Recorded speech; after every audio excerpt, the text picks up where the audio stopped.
अगर टूटने लगे हौसले तो एक बात याद रखना, बिना मेहनत तक तो ताज हासिल नहीं होते। अगर टूटने लगे हौसले तो एक बात याद रखना, बिना मेहनत तक तो ताज हासिल नहीं होते। ढूंढ लेना अंधेरों में भी मंजिल, क्योंकि जुगनू कभी रोशनी की मोहताज नहीं होते।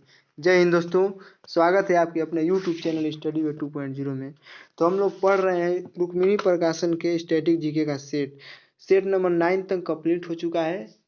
कल शाम में वीडियो नहीं आई फ्रेंड, कुछ कारण था, तो वीडियो को कंटिन्यू रखा जाएगा। आज हम लोग पढ़ेंगे सेट नंबर 10 को। तो चलिए सेट नंबर 10 का पहला क्वेश्चन देखते हैं। आइए सेट नंबर 10 का पहला क्वेश्चन देखिए क्या बोल रहा है। निम्न में से कौन शब्द का प्रयोग भारतीय रिजर्व बैंक के मौद्रिक नीति बनाने में प्रयोग नहीं होता है। तो देखिए मौद्रिक नीति पहले होता क्या है इसको जान लेते हैं। तो प्रति 2 महीने की अवधि में भारतीय रिजर्व बैंक साख नियंत्रण हेतु मात्रात्मक उपाय के रूप में मौद्रिक नीति जारी करती है। कितने महीने की अवधि में? 2 महीने की अवधि में। तो उसमें जो है कि वह नगद आरक्षी अनुपात का प्रयोग करती है, बैंक दर का प्रयोग करती है, रेपो दर का प्रयोग करती है। इस ऑप्शन के अनुसार ब्लू चिप का प्रयोग नहीं करती है। तो इस प्रश्न का आंसर हो जाएगा ब्लू चिप। आप लोग इसको जरूर याद रखिएगा कि प्रति 2 महीने की अवधि में साख नियंत्रण हेतु मात्रात्मक उपाय के रूप में मौद्रिक नीति कौन जारी करता है? भारतीय रिजर्व बैंक। चलिए क्वेश्चन नंबर 2 पे बढ़ते हैं। क्वेश्चन नंबर 2 है, बोल रहा है सुमेलित कीजिए। देखिए डब्ल्यू का होता है वर्ल्ड ट्रेड ऑर्गेनाइजेशन, यानी कि पहला का 4। सीएनजी को जानते हैं, कंप्रेस्ड नेचुरल गैस। एसएमएस का शॉर्ट मैसेजिंग सर्विस, और रैम का रैंडम एक्सेस मेमोरी। तो इस तरह आप इसको मिलान कर सकते हैं। देखिए पहला का 4, दूसरा का 2, तीसरा का 1, चौथा का 3। तो इसका ऑप्शन नंबर सी हो जाएगा। थोड़ा हम ये भी जान लेते हैं। देखिए डब्ल्यू कहने का मतलब है friend world trade organization. W की स्थापना कब हुई थी? 1 जनवरी 1995। देखिए इसी को पहले 1995 से पहले कहा जाता था गैट, GATT। गैट का फुल फॉर्म होता है general agreement on traffic and trade, जो है कि 1995 के बाद इसको WTO यानी कि वर्ल्ड ट्रेड ऑर्गेनाइजेशन कहा जाने लगा। कभी कभी फ्रेंड परीक्षा में पूछ देता है W और स्मॉल टी और O, यानी कि वर्ल्ड टूरिज्म ऑर्गेनाइजेशन, विश्व पर्यटन संगठन, यानी कि विश्व पर्यटक संगठन। अब इसका भी स्थापना पूछ देता है, तो आप लोग इसको भी याद रखेंगे। इसका स्थापना हुआ था 1 नवंबर 1974 ईस्वी को। कब हुआ था फ्रेंड? 1 नवंबर 1974 ईस्वी को। तो इसको भी याद रखेंगे। तो इस तरह सेकेंड क्वेश्चन कंप्लीट हो गया। चलिए थर्ड क्वेश्चन की तरफ बढ़ते हैं। क्वेश्चन नंबर 3 है, निम्न में से कौन सा एक कथन असत्य है? असत्य कथन पूछा है, तो देख लेते हैं कथन दिया क्या क्या है। तो पोलो पहले ईरान में खेला जाता था, लेकिन आधुनिक पोलो की शुरुआत भारत में हुई थी। बिल्कुल सही जवाब है। पोलो से गिरने के कारण हमारे गुलाम वंश के जो है कि शासक कुतुबुद्दीन ऐबक का मौत हो गया था। आगे देखते हैं। मध्यकाल में इसे चौगान के नाम से जाना जाता है। जी, मध्यकाल में इसे चौगान के नाम से कुतुबुद्दीन ऐबक को देता है कि क्या खेलते समय मौत हो गई थी? तो चौगान खेलते समय। अंतर्राष्ट्रीय पोलो संघ का मुख्यालय लुसाने यानी स्विट्जरलैंड में है। ये भी सही है। आप लोग इसको भी याद रखेंगे कि अंतर्राष्ट्रीय पोलो संघ का मुख्यालय कहाँ है? स्विट्जरलैंड में। तो इस तरह इसमें कोई स्टेटमेंट गलत नहीं है। तो इसका आंसर हो जाएगा ऑप्शन नंबर डी, इनमें से कोई नहीं। इसमें पूछा है कि गलत कौन है, तो इसमें से कोई गलत ही नहीं है। आगे देखते हैं क्वेश्चन नंबर 4।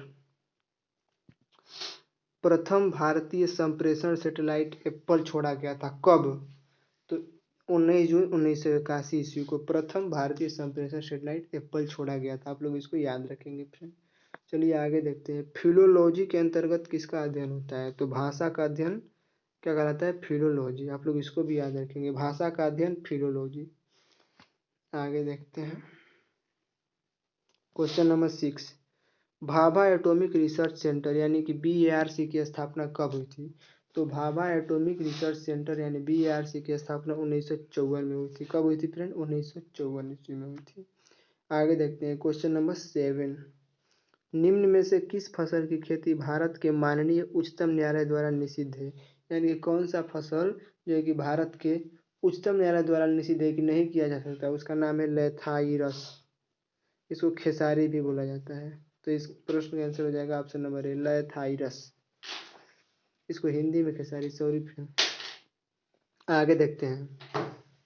शांत घाटी बचाओ का नारा किसने दिया था? ये पीछे भी आ चुका है, आप लोग को बताया जा चुका है। सुगाथा कुमारी है जिसने शांत घाटी बचाओ का नारा दिया था।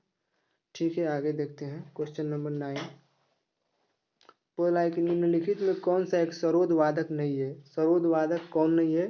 देखिए, अली अकबर खां सरोद बजाते थे, अलाउद्दीन खान भी बजाते थे, अमजद अली खान भी बजाते थे। तो इसमें पूछ रहा है कौन नहीं है, तो यही नहीं है, अल्लारका खां, अल्लारका खान। आगे देखते हैं। क्वेश्चन नंबर 10 है, भारतीय रिजर्व बैंक के गठन की सिफारिश किस आयोग ने की थी? भारतीय रिजर्व बैंक के गठन की सिफारिश किस आयोग ने की थी? तो इसका आयोग की थी हिल्टन यंग कमीशन ने। किसने किया था?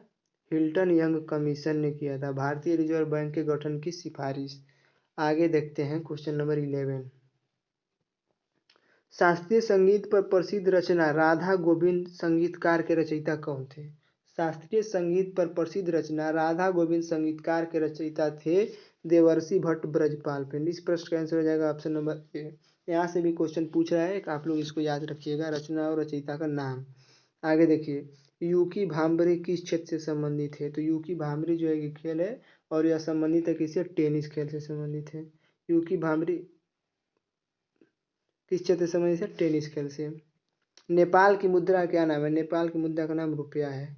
जो भारत की मुद्रा का नाम है वही नेपाल की मुद्रा का नाम है, और वही पाकिस्तान की मुद्रा का भी नाम है, रुपया। आगे देखते हैं। क्वेश्चन नंबर 14, 14वां क्वेश्चन है, नेशनल डिफेंस अकादमी कहाँ स्थित है? तो नेशनल डिफेंस अकादमी का मुख्यालय कहाँ है? पुणे में है। कहाँ है फ्रेंड? पुणे। इस प्रश्न का आंसर हो जाएगा option number A, national defence academy, NDA इसको बोला जाता है। एनडीए का मुख्यालय पुणे में है।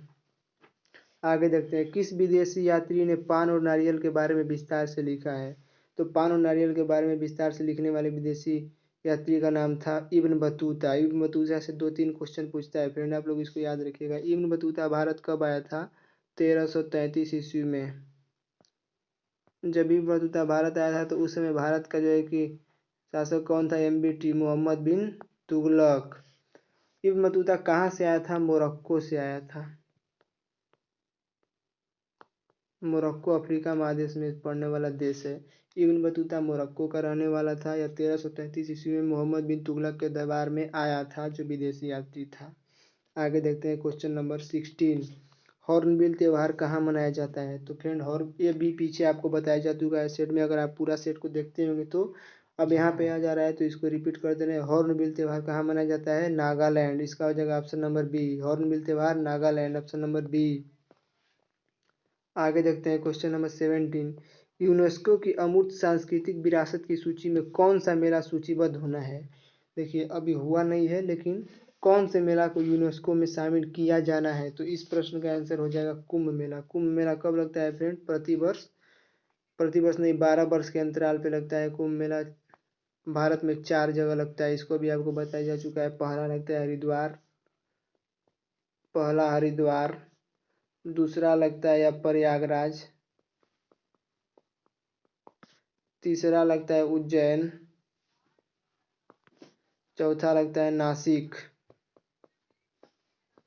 देखिए, हरिद्वार गंगा नदी के तट पे बसा हुआ है, प्रयागराज गंगा और यमुना के संगम पे है, उज्जैन जो है कि क्षिप्रा नदी के तट पे बसा हुआ है फ्रेंड, और नासिक गोदावरी नदी के तट पे बसा हुआ है। आप लोग इसको भी याद रखेंगे। तो यहाँ से कई सारे क्वेश्चन आपको हम बताएं। कुंभ मेला जो है कि अब यूनेस्को में शामिल होना है, और प्रति 12 वर्ष के अंतराल पर भारत में 4 जगह कुंभ मेला लगता है। पहला हरिद्वार, दूसरा प्रयागराज, तीसरा उज्जैन, चौथा नासिक। हरिद्वार गंगा नदी के तट पे बसा है, प्रयागराज गंगा और यमुना के संगम पे बसा हुआ है, उज्जैन क्षिप्रा नदी के तट पे, और नासिक गोदावरी नदी के तट पे बसा है फ्रेंड। चलिए आगे देखते हैं। क्वेश्चन नंबर 18 बोल रहा है, टेनिस में निम्नलिखित शॉट में से कौन सा शॉट एक ग्राउंड स्टिक है जो हल्के से मारा जाता है ताकि यह नेट के उस पार चला जाए? तो इस शॉट का नाम है फ्रेंड ड्रॉप शॉट। क्या नाम है? Drop shot. इसका हो जाएगा option number B, drop shot. आगे देखते हैं। दक्षिण गंगोत्री भारतीय वैज्ञानिकों द्वारा स्थापित एक रिसर्च बेस स्टेशन यह कहाँ स्थित है? तो ये भी पीछे सेट में आ चुका है क्वेश्चन फ्रेंड, जो कि रिपीट हो रहा है सारे क्वेश्चन, इसलिए इस पर ज़्यादा डिटेल में नहीं बता रहे हैं। ये अंटार्कटिका महादेश में स्थित है। अंटार्कटिका जो है कि पूरी तरह से बर्फ से ढका हुआ है, जो कि साइंस को डिवोटेड है। किसको डिवोटेड है? साइंस को समर्पित है। और वहाँ पे दक्षिण गंगोत्री नामक भारतीय वैज्ञानिकों द्वारा स्थापित एक रिसर्च बेस स्टेशन है, जो केवल वहाँ पे रिसर्च होते रहता है। अगला देखते हैं क्वेश्चन नंबर 20 बोल रहा है कि ब्रिक्स डेवलपमेंट बैंक को अब क्या नाम दिया गया है, यानी कि ब्रिक्स जो है कि ब्रिक्स का नाम हो गया न्यू डेवलपमेंट बैंक। क्या हो गया फ्रेंड? New development bank. ये भी पीछे आ चुका है, लेकिन थोड़ा इसके बारे में नहीं बताए थे, वो भी जान लेते हैं। ब्रिक्स संगठन है जिसके जो है कि बैंक का नाम हो गया है न्यू डेवलपमेंट बैंक। इनमें से देशों के नाम है: बी से ब्राज़ील, आर से रसिया, आई से इंडिया, सी से चाइना और एस से साउथ अफ्रीका। ब्रिक्स का मुख्यालय कहाँ है? संघाई में है। संघाई कहाँ पड़ता है फ्रेंड? संघाई चीन में पड़ता है। तो आप लोग यहाँ से याद रखेंगे, ब्रिक्स का मुख्यालय संघाई में, जो कि चीन में है। ब्रिक्स के बैंक को अब क्या कहा जाता है? ब्रिक्स डेवलपमेंट बैंक का नया नाम हो गया न्यू डेवलपमेंट बैंक। और ब्रिक्स में देशों की संख्या 5 है, जो कि ब्राज़ील, रसिया, इंडिया, चाइना और साउथ अफ्रीका है। तो ये थे आज के सेट नंबर 10 के सारे 20 क्वेश्चन। फ्रेंड अगर मेरा एक प्रस्ताव है फ्रेंड, अगर आप लोग को पसंद आए तो कमेंट बॉक्स में कमेंट जरूर कीजिएगा। हम सोच रहे हैं कि यूट्यूब पर जो स्टैटिक जीके होता है, देश, राजधानी और मुद्रा को बता दें।